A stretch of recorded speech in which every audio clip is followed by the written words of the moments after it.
4 of the 9th chapter of Bhagavad Gita. And today we are going to make progress. Okay, we'll move forward from there. But let's look at that verse again and have a little Purvapara Prasanga. We had a couple of days of gap. So in the 9th chapter, as I was telling you, that in the 8th chapter, Bhagavan sort of describes how to meditate on the Saguna Brahma, and the result or the fruit of that, the benefit of that method of propitiation of the Saguna Brahma is what you call Krama Mukti, or gradual liberation. So you go to Brahma Loka, and in the Brahma Loka, a person will have to get stuck for a while, and then he is liberated when a certain kalpa comes to an end. So he will be stuck there. He may return, he may have to return in certain situations when there is very strong karma, or he has gone there as a result of lot of karma anusthana like Panchagini Vidya, as per the Shastras. However, this particular marga, which is called the Uttarayana marga, is much superior compared to the Dakshinayana marga or the Pitrayana marga, because if you go on that path, you are there for a temporary period of time in the celestial presence of the gods and goddesses in the Swargaloka or in the heaven, and you will have to come back, or other margas there. And then we also learned in chapter 8 that when you're going to this Swargaloka or the Brahmaloka, there are several presiding deities or presiding divinities through whom you will have to make that transition from earth after the body falls to the Brahmaloka or the Swarga, and then you come back if you do not get liberation. Having said that, now Bhagavan is mentioning, if you remember in 7th chapter he explained that this whole reality is very magical, and this magic is created with the power of illusion called Maya. But if you want to understand, see through this whole game of Maya, you will have to focus your attention on me. Don't try to figure out and understand the details of this manifestation, which we do through sociology, psychology, or science, or whatever. These are the phenomenal realities. But if you want to look beyond it, so he's sort of inviting us to raise your attention from what is definite, what is visible, what is easy to understand through our senses, through different sciences we have. But these are phenomenal realities. However much we might try, we will never get the secret of these manifestations. So God encouraged us to go beyond what is visible and what is apprehensible with the help of our tools and techniques of knowing, like the pramanas that we studied, like pratyakya, anumana, upamana, or observation and experiment, and all kinds of means of knowledge. The theories of knowledge that we study, means of knowing. With these means of knowing, we cannot reach the original source of why things appear the way they do. Having said that, one put his hand on ours and took us one step closer to him, saying there is a technique to get rid of this delusional reality and suffering here, and that is by meditating on me. And then, before we are too happy as if that is the only path there, Bhagavan says this is Krama Mukti, gradual thing, and this is what is called the Dheya Brahma, the Brahman which can be the object of dhyana. So you are the dhyata, and he is the Dheya Vastu, the Saguna Brahma. The process of this Upasana is dhyana. The result is Brahmaloka Prakti, and that is Krama Mukti. Direct liberation not there, right? Now, having said that, in this chapter, he is now has prepared our ground, like after doing a lot of arithmetics, the teacher very surreptitiously, slowly introduces geometry, and then he brings in algebra and trigonometry and coordinate geometry, slowly, but he starts with basic numbers. Same way, Bhagavan having explained to Arjuna, that is all of us, that there is a technique to get rid of this delusional reality and its impact on us through meditation. on me. That is the Saguna Brahma. And how to meditate, he has already discussed in the chapter 6. Right? And then all kinds of preparatory work he has already discussed in chapter 3, Niskama Karma, and 4 and 5, Sarva Karma Sannyasa, right? Vijnana. So all these he has already discussed. Now he has prepared our consciousness to deal with something subtler. And what is that subtle thing? The Jnaya Brahma, Jnaya, the knowable thing. But can you know it the way you know a pen or a pencil? Can you know the Brahman the way you know your mother, your friend, your child? No. You cannot know it like that because he is not different from you. You are not different from him. So how do you know him?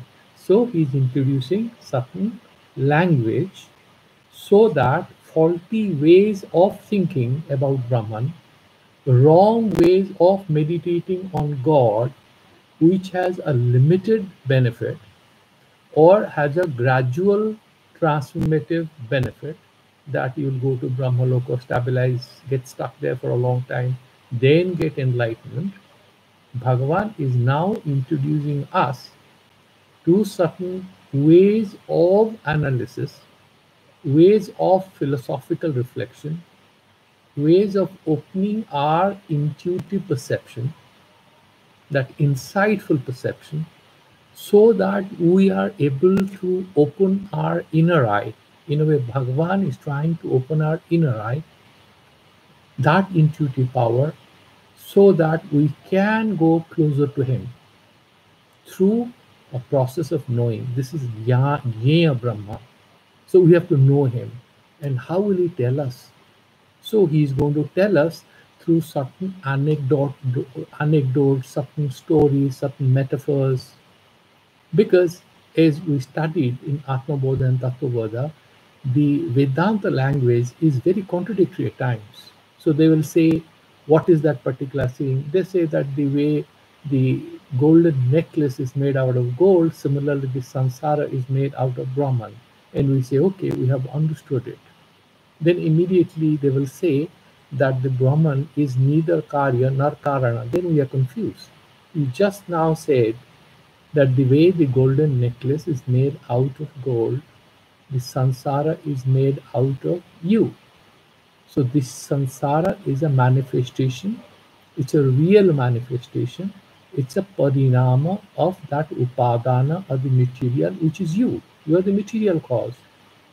And you are also the efficient cause, the nimitta karana. And this whole thing you have created. The way gold gives rise to a necklace, there must be some Brahma Vastu out of which all this is created. And Bhagavan starts smiling. He says, we say, what happened? He said, no, you didn't understand it. Then we are very confused as students. This teacher is trying to confuse us. Therefore, Bhagavan is going to tell us certain interesting things. And therefore, he is alerting us to understand that what we are going to hear is not going to be easy for us to grasp it quickly. We have to make a bit of effort. And that is the whole business of studying Bhagavad Gita with the help of commentaries. Otherwise, a lot of pravachakas and all, they tell nice stories and Gita part is over, but actually you never make an entry into the text because this is a very secretive text. Each word is loaded with meaning. And as you grow up, you will also realize, I mean, I studied with a couple of acharyas and so many commentaries are there, that the more and more you look at it, the more and more the meanings emerge slowly. As Sri Aurobindo beautifully says and essays in the Gita, that this is about insights. This is not about description of reality. This is not about description of God. This only is kind of a provocation to our consciousness to open it up and see the truths which you may not be able to explain in words very easily. Okay, so that is very fascinating here. So what Bhagavan does is idam tu te guhyatamam. So he alerts. This is a very top secret thing, my boy. Don't feel bad or depressed if you don't understand it. Bhagavan is giving a spoilers alert here. Pravachami anasuyave. But you are somebody who doesn't find faults and you are always willing to learn, and therefore I'm here. And you are not a guy who doesn't have any shraddha either. You have surrendered yourself to me, and therefore I can tell you. Jnana Vijnana Sahitam. So I'll tell you that particular knowledge. What is this all about? I'll tell you about that science of the self with Vijnana. And what is that Vijnana? That particular ways in which you can actually perfect that knowledge. So I'll tell you what that is all about, and I'll also give you a few hints how to understand that. So it's like a bit of analysis. I'll tell you how to analyze it, how to discard what is not relevant. See, whenever we are talking about these kind of things about truth or Brahman or God in our tradition, it's not like the way Bible tells God said this and that. It's not so simple like Puranas tell. There are always ambiguities and dualities and contradictions, and these are very important for our spiritual tradition.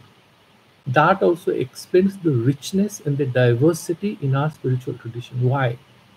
It's not a very autocratic tradition where they say A is Y, follow Y, you'll reach J. No, nothing of that sort.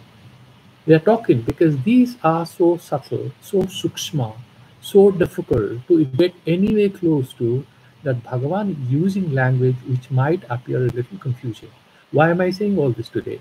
Because we are going to deal with two slokas which will appear to be very contradictory. So I'm just alerting you that today we will deal with two slokas which appear to be in contradiction with each other, but we will try to attain a harmony at a higher level by going into and beyond what is written in the sentences. There is something written and there is something hidden, and we have to cross over the language to go closer to truth. It's like the baby cries, the mother knows the baby is needing milk, or the mother knows the baby's diapers are wet. Similarly, Bhagavan says something, but as good students we have to take the hints, and the journey is ours. We have to make effort to reach that particular thing which is intended by God to be conveyed to us. He doesn't speak in straightforward language, right? So let's now start our journey.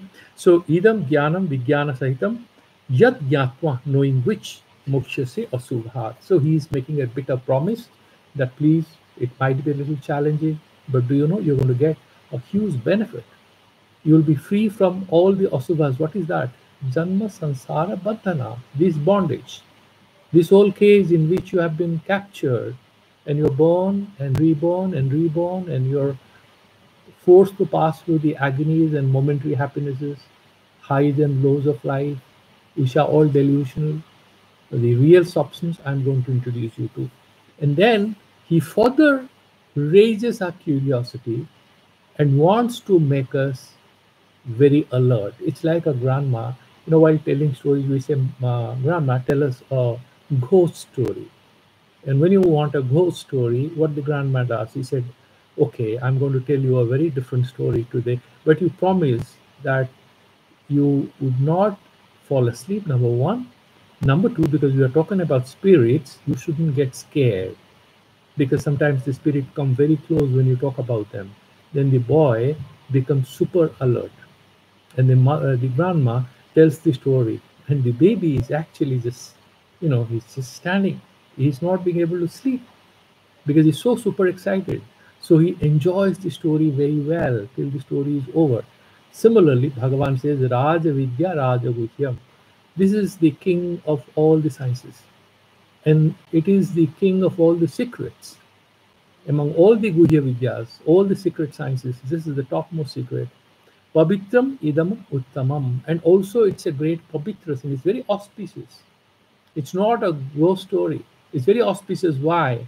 Because for a small papa to be able to overcome the negative impacts of a small act of error or sin, we do a lot of repentance, go through a bit of depression, blah, blah, blah. Bhagavan says, do you know what?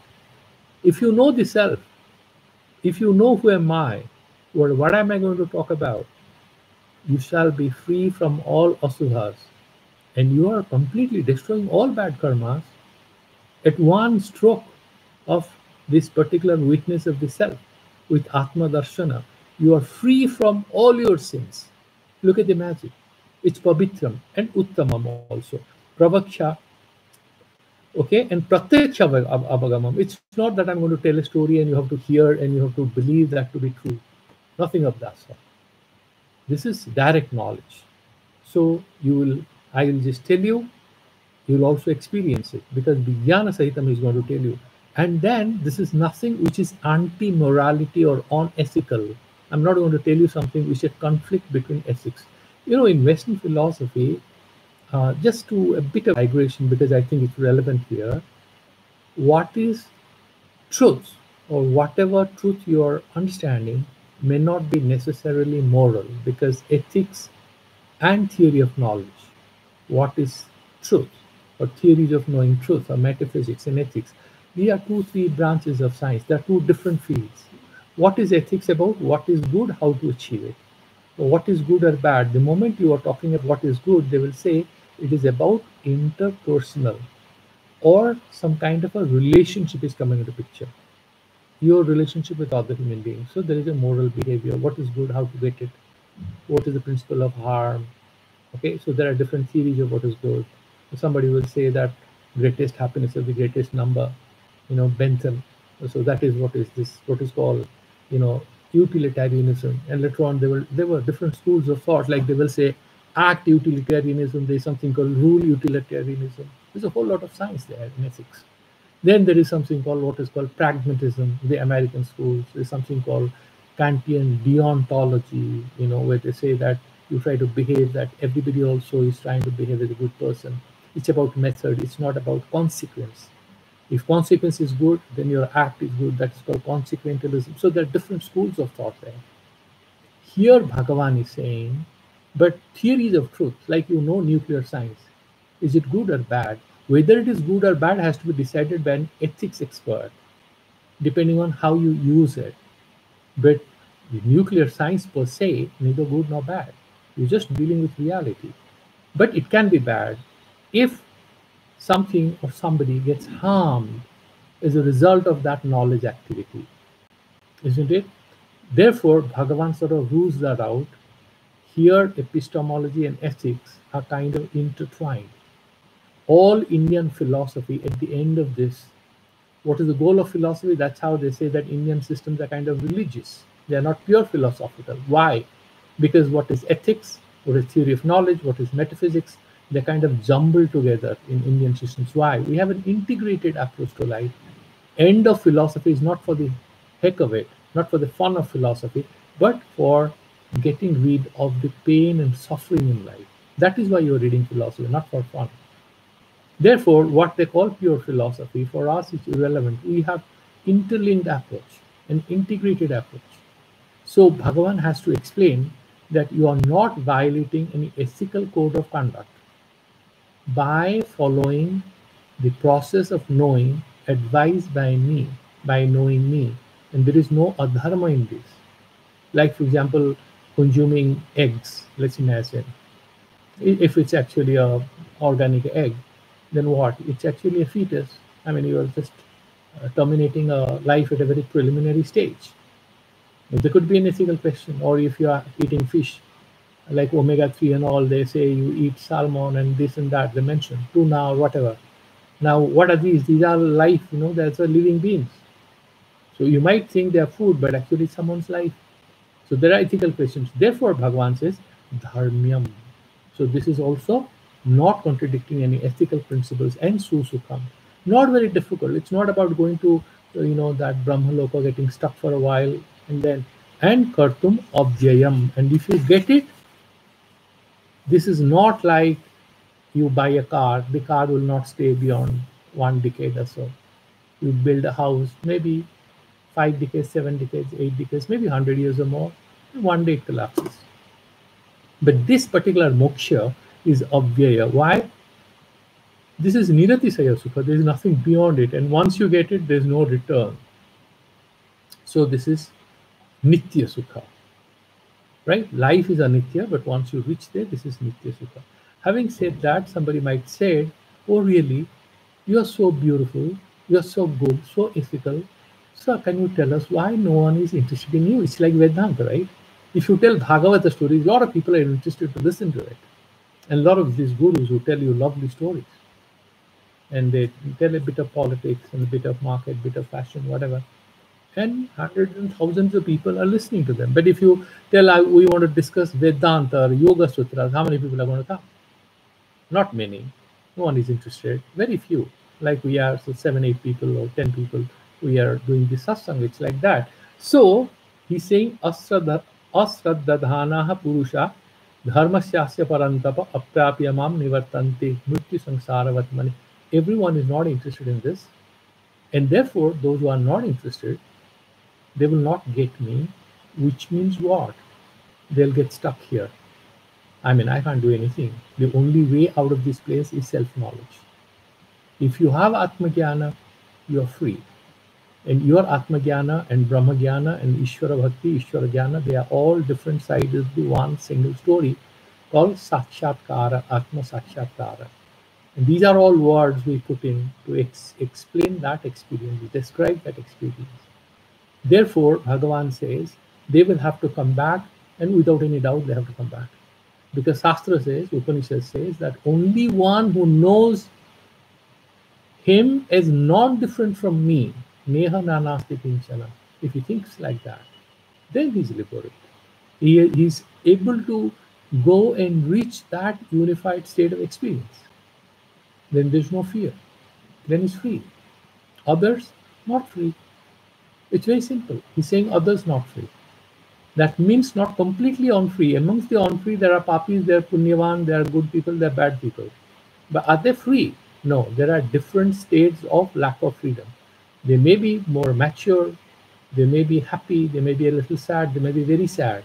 But no one of them is liberated, and they have to come back again and again. That much we have finished. And now in the verse number 4, what he's saying, why, how do you know me, right? Who am I?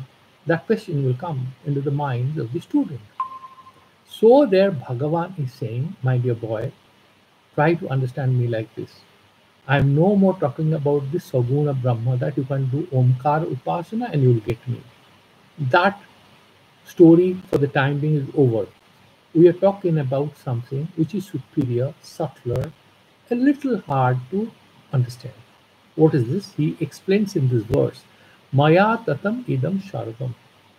By me, who is that me? He's going to tell through these sentences. Do you know, I am that particular thing, I am that truth which pervades everything.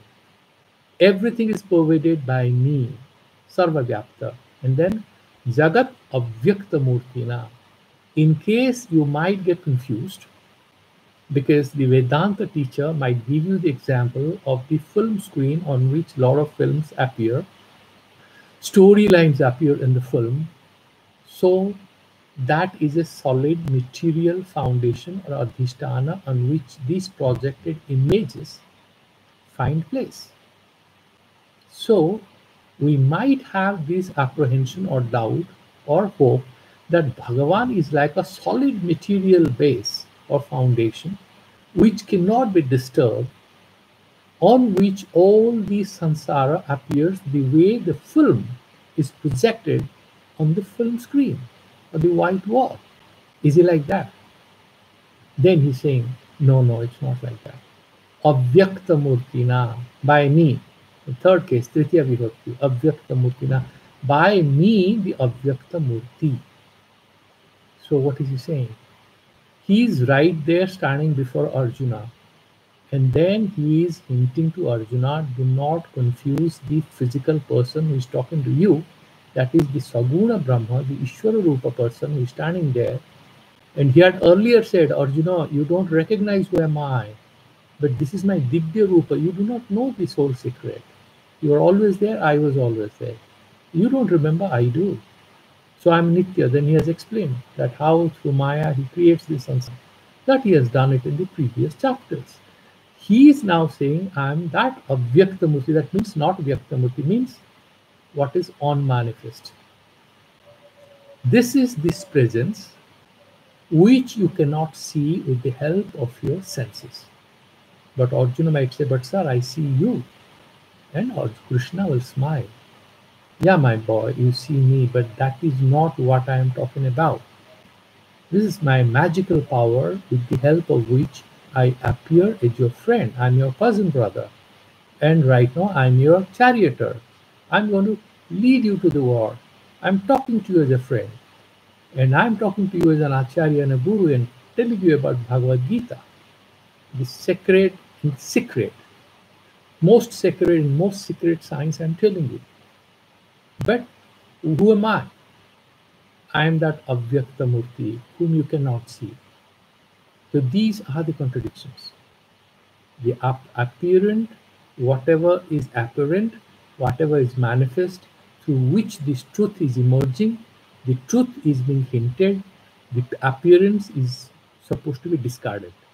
You love Krishna, but understand you have to go beyond that appearance because the appearance cannot be that reality. So he said Avyakta Murtina. Then he is explaining it further. Okay, so it is Swarupa, that Avyakta Swarupa that he is saying, and then he's saying Matstani, Maya Atmana Atma Bhatvena. That is how Shankaracharya writes. Because wherever you pick up anything in our jewelry shop, anything you pick up is a golden ornament, isn't it? This is all gold, different names. Similar in the Sansara, out of Brahman, everything is created, and you might get confused. However, my dear friend, you should not at all allow yourself, don't allow yourself at all to sort of um, yeah, so don't at all allow yourself to be confused about who am I. And then he's explaining whatever you see, because again he's explaining that I'm the substratum, I'm the underlying reality on which everything else appears. But remember, the language I'm using to explain that is imperfect. What am I using? I am the reality on which I'm using that word on. So the moment I say on the table, the table is a physical object on which there's a book is a physical object. On is kind of a preposition which explains some sort of a relationship, right? And Bhagavan, that Brahman or Ishvara, is the underlying reality of everything on which everything appears. The moment I say this, as students, anybody might get tempted to believe that there is some kind of a relationship between two different objects like Jagat and Ishvara. This Ishvara is the underlying reality on which Jagat appears. Again, that temptation to think God is a material thing might come, and Bhagavan has discarded it, ruled it out in advance by saying Abhyakta Murtina. Let's keep that in mind. Okay? So he's saying then Matsthani. In what sense then? He had already mentioned that the karya or the product is always subsumed, is covered by the karana. The golden necklace is always within the gold. In that sense, everything in the earlier slokas, one of the slokas had mentioned that in the earlier chapter, similarly, all these are within me. That he had mentioned, if you remember. Therefore, he is now saying, Mastani sarva bhutani na chaham teshu avastita. However, I am not in any of them. In what sense? Like, for example, if you say a water bubble, okay, the water bubble is in the sea, isn't it? But can you find the sea in the water bubble? How do you say this? The sea is much larger, bigger than a small water bubble. Is the water bubble the sea? Of course it is the sea. So can the sea be in the water bubble? No, because that's much bigger. So similarly, any of us, any reality we see is just a flash of an appearance which is appearing on this vast underlying reality called Brahman. Becoming a little abstract, but this is all that is there. We have to, make our mind a little sharper to appreciate it. So this is like if the rainbow appears out of nothing in the sky. Similarly, this is something which is appearing where there is only Satchidananda Swarupa, nameless, formless, cannot be touched, cannot be seen. But that reality cannot be doubted also, Bhagavan is saying. You have to look at Upanishads to understand what that is. Very difficult to understand. Okay, so he's saying, so everything is in me. Sarva bhutani matsthani. It is all invested in me. It is all established in me, like a film on the film screen, like gold coins in gold, whatever examples, like all the objects you see in Akash or space.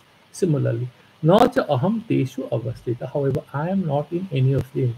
Which way? Like sea is not in bubble. And there is another interesting aspect that he will explain. Okay, now na chaham teshu avastita. And before I'll go to the next verse and then we'll do Madhusudana.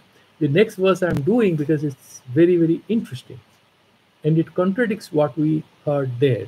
And then we will together do the Shankara Bhashis and Madhusudana together. Nacha mastani bhutani. He just says it here. Mastani sarva bhutani said it. Fourth half, the second half of the third section of that particular sloka. Mastani sarva bhutani, right, in the second half. Then he's saying nacha mastani bhutani. Then immediately he's changing it, saying no, they are also not in part of me. Pasyame yogam aishwaryam. So who are you? No, yeah. So that is why Bhagavan is now bringing in a new secret. You know why all these things appear as if they exist? Because of my Maya, because of my magical powers. And because they appear because of my magical powers, even they are me, you cannot say. And we will do the details. It's a very beautiful thing. Now, to make it very simple for you, I am only giving a small example. Then we will have many other beautiful examples. Now, let's take the example, old Vedanta story of the snake and the rope. There is a rope that appears like a snake. Now, what do you say? A person who knows it is a rope, then the boy says, "Uncle, there is a snake." The uncle laughs. He says, "Yeah, there is a snake. Actually, it's a rope on which the snake appears." That's what the uncle says, right? And the boy says, "How do you say that?" And the uncle puts a torchlight. The particular rope, which looked like a snake only a while before, once you put the flash of light in it, it appears as a rope.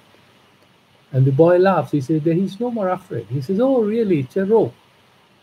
And then the uncle switches off the torchlight. Then it appears again as a snake. Now the boy is very intelligent and curious. He asks a question. "Uncle, now tell me, when you were putting on the light, where was the snake? And now that again the snake has come back, tell me what is the relationship between the..." Then he asks, "Where was the rope when we were seeing the snake? Where was the rope which appeared when you put the torchlight when we were seeing the snake?" The uncle says, "The rope was in the snake." "Oh, rope was in the snake." The boy seems to agree. Then he says, "Really, it was in the snake.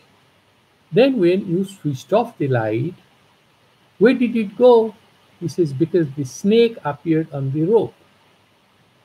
The boy gets a little confused. And then he asks, "Uncle, now tell me, what is the relationship between the snake and the rope? Tell me, is there any relationship? The snake and the rope, is there actually any real relationship?" There will be a relationship if actually the snake was real. The snake is not real. It's a adhyasa, it's a superimposition. Snake is not real.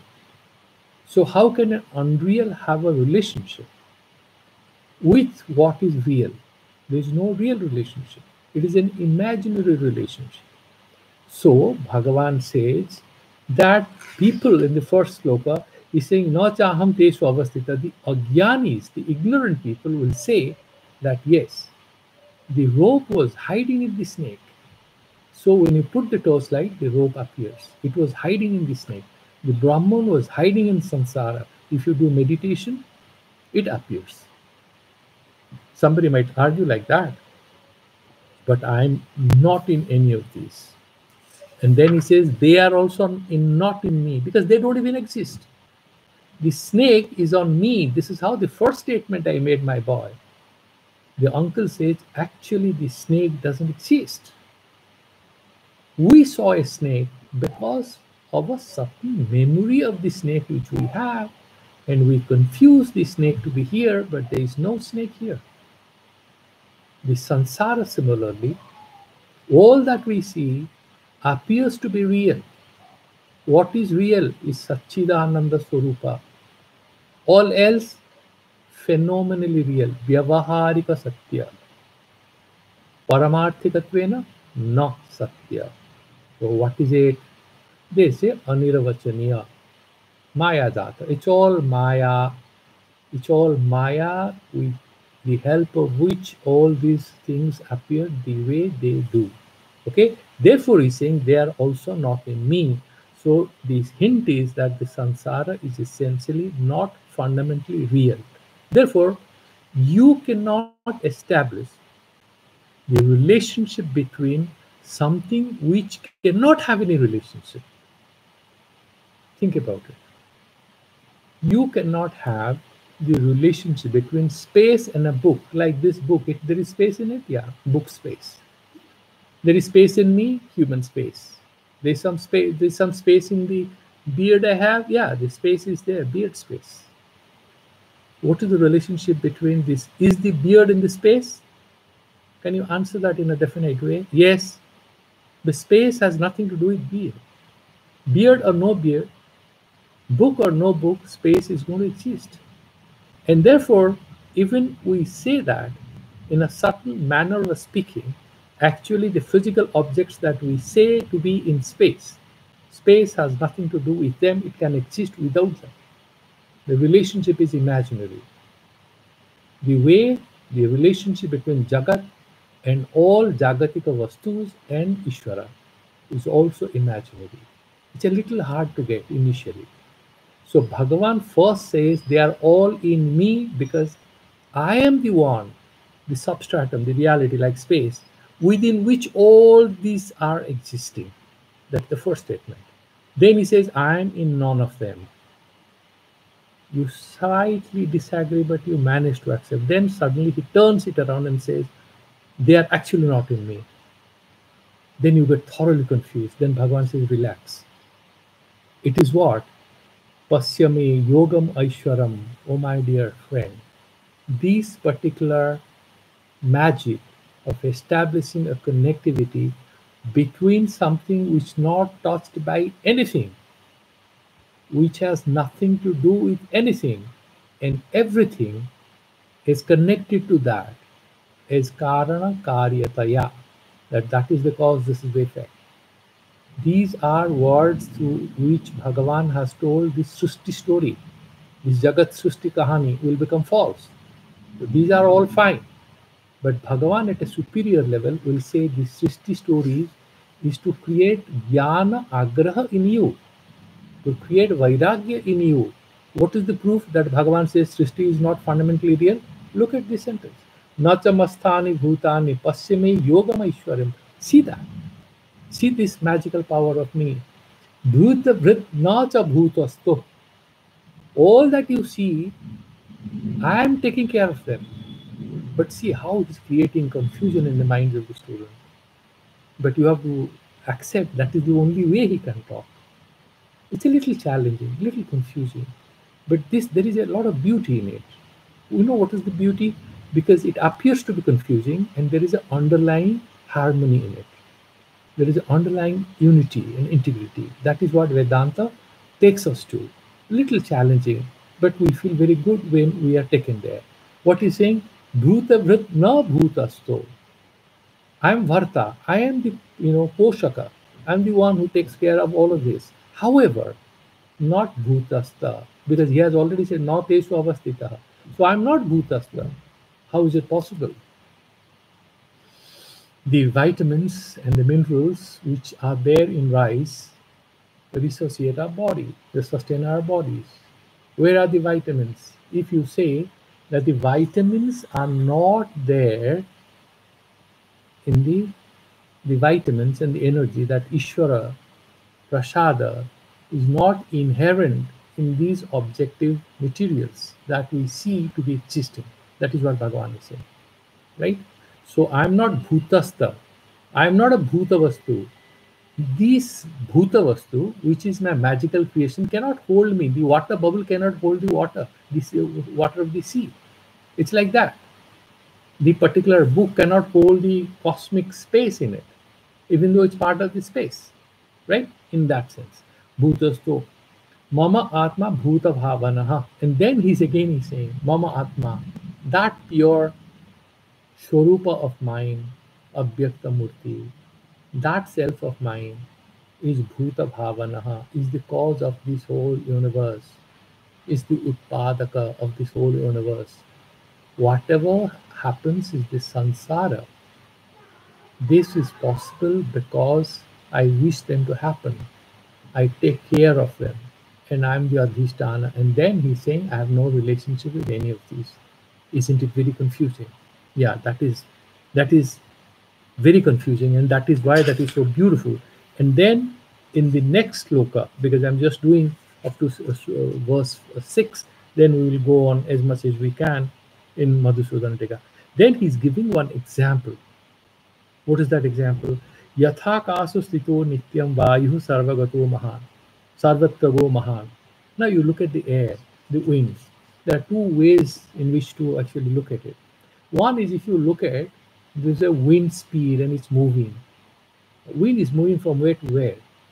Okay, from this particular thing, it's moving the cyclone. We make this kind of descriptions. But isn't air there everywhere? What is actually wind? It's air. So air is moving. What? Air is everywhere. And the whole atmosphere, there is air. So air is moving. Now, mark this whole beautiful thing. Air is everywhere, yet we say air is moving. That is one aspect. Number two, it's moving from one part of the sky to another part of the sky. We say that it is in Bay of Bengal, this particular cyclone is going to hit West Bengal or Odisha or Andhra, and then it will move towards Chhattisgarh or whatever, right? So we are also fixing the coordinates and the speed and the location and the movement path, everything of cyclonic wind or whatever. And we make a lot of predictions. These are all climatic sciences. Now here weather sciences. Now what he's saying, the way this particular air is moving everywhere, if I ask you, what is the relationship between this vayu or air or wind and the sky? What is the relationship? Is there any relationship the way there is a relationship between a pencil and a pencil cap? The way there is a relation between a pencil and a paper when you are writing, it connects.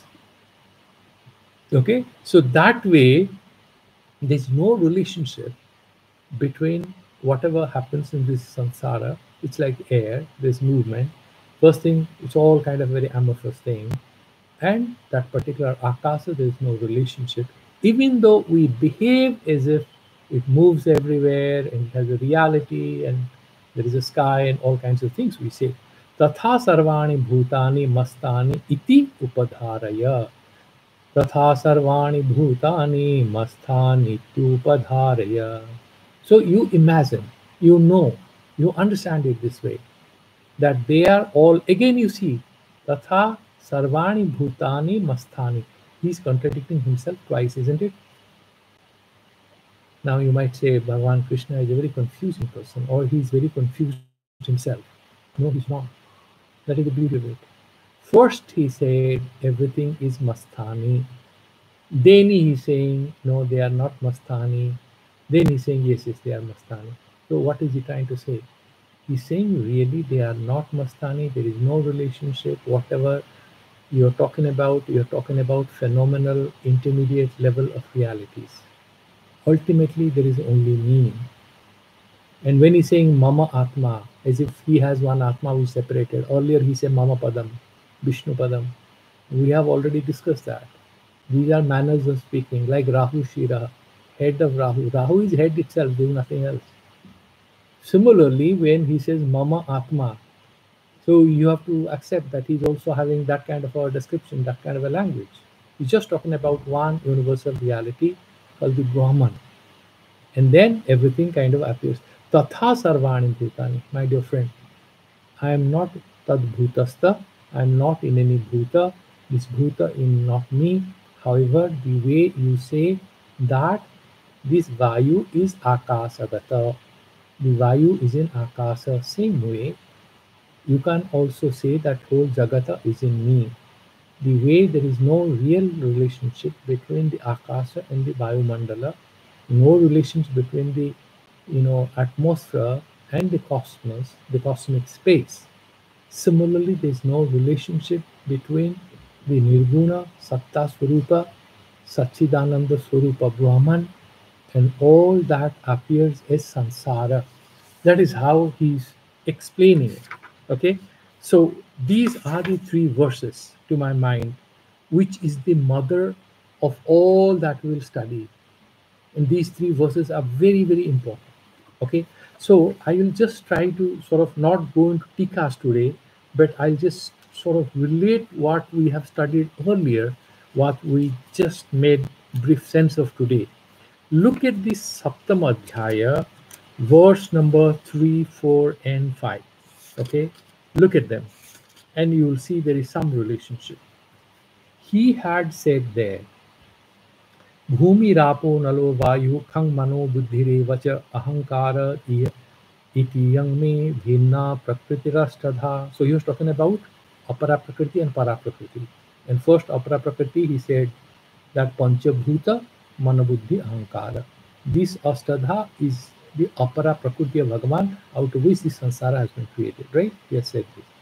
Then he again said, okay, once he said this, he says in verse number 5, apareyam etastwanyam prakritim vidhime param. My prakriti, para prakriti, is different from this apara prakriti, which are more to do with the physical aspect of this cosmos or the universe. Jiva bhutam mahavavo yaidam dharyate jagat. This jiva bhuta, that consciousness, that chaitanya thing, that para prakriti, which is there, which holds this whole universe. He was much easily comprehensible there.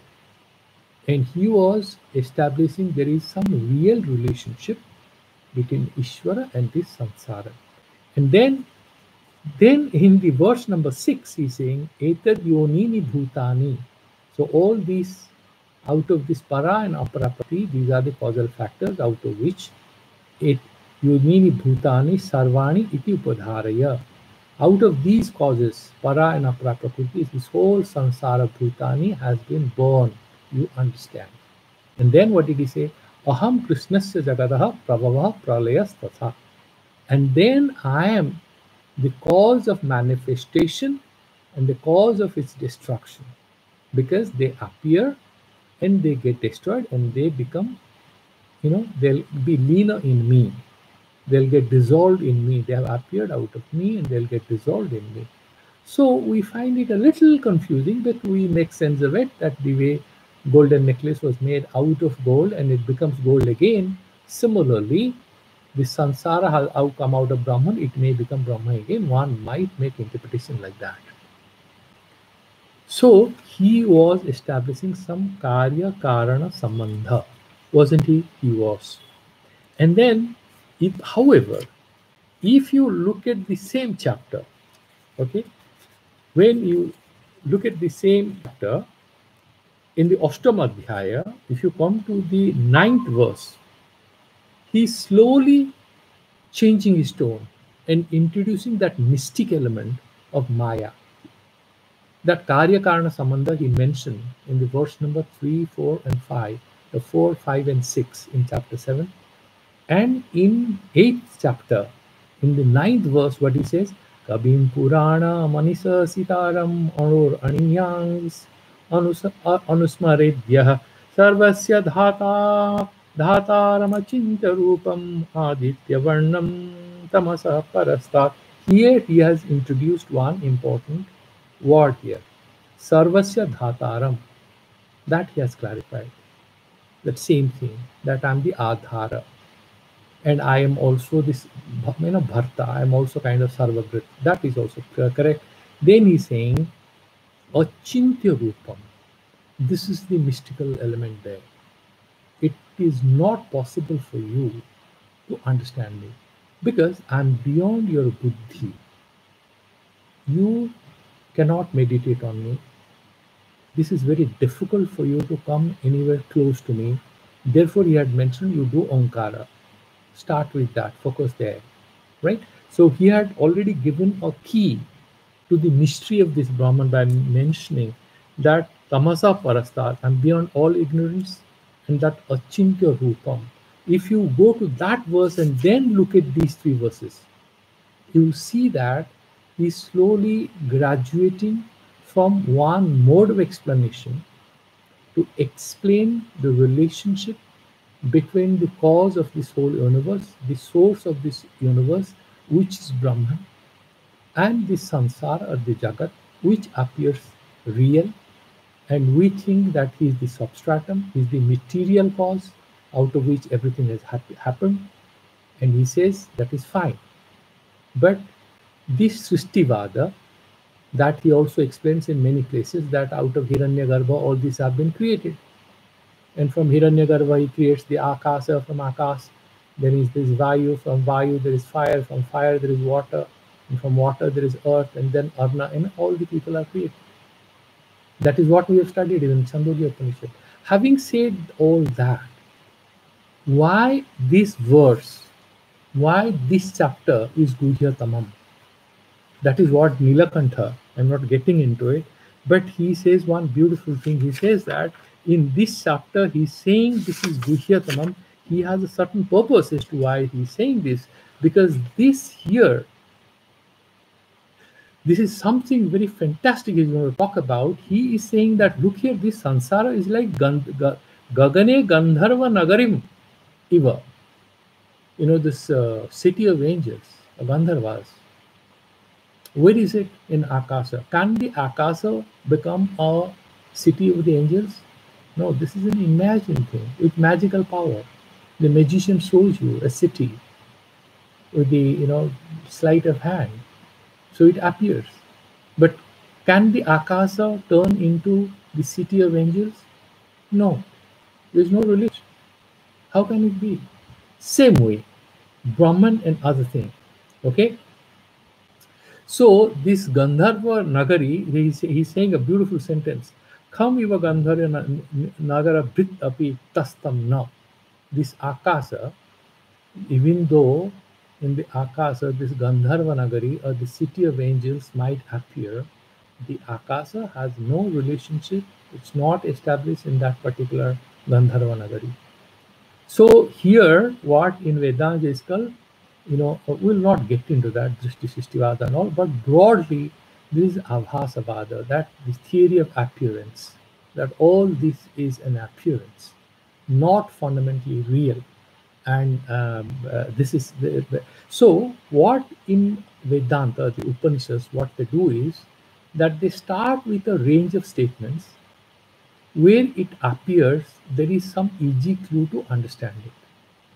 When we try to believe in them, they'll tell something contradictory. They'll take you to a little more confusing thing. Finally, they will say, but actually this doesn't exist. Actually, there is no relationship. Then you will get thoroughly confused. But you will not get confused if you understand Bhagavan is telling, please mind your friend.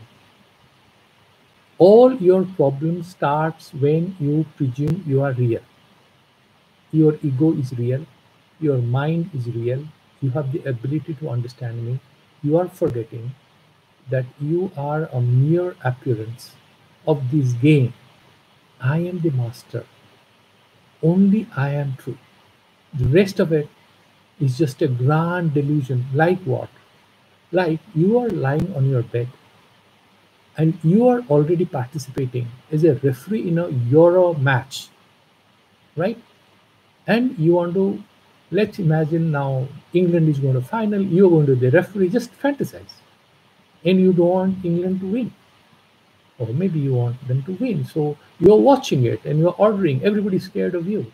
You have a grand, beautiful dream, okay? Now tell me, Were you in that dream? Were you part of that dream? Yes, because you are running around, you are whistling, players were arguing with you, don't show me a yellow card, stuff like that. But were you in your dream? No, you were on your bed. Where are you in the dream? You are on your bed. You are sleeping actually, you're having a good time. And therefore, Bhagavan sort of explains that this particular thing is a grand illusion.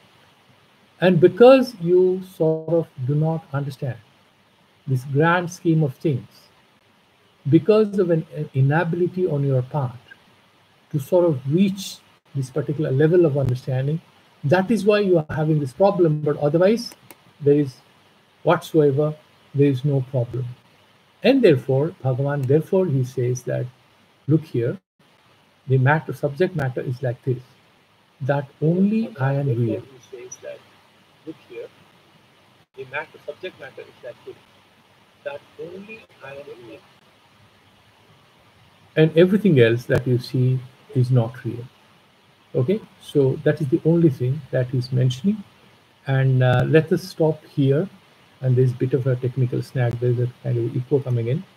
My YouTube crashed. So we'll take forward, we'll look at the commentaries tomorrow. But I have one suggestion.